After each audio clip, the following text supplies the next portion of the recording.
हमसे प्यार नहीं, दिल दे बैठे तुम और कहीं।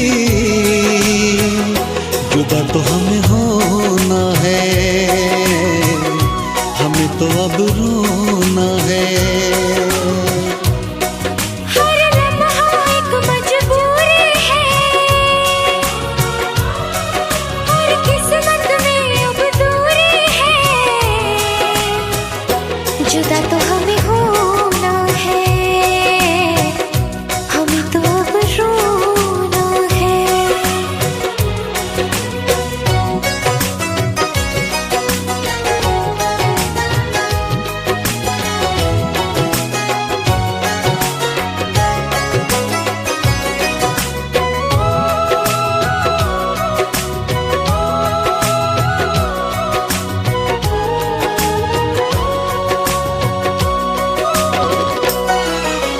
तुमने दिया है इतना धोखा, तुमसे करे क्या बात।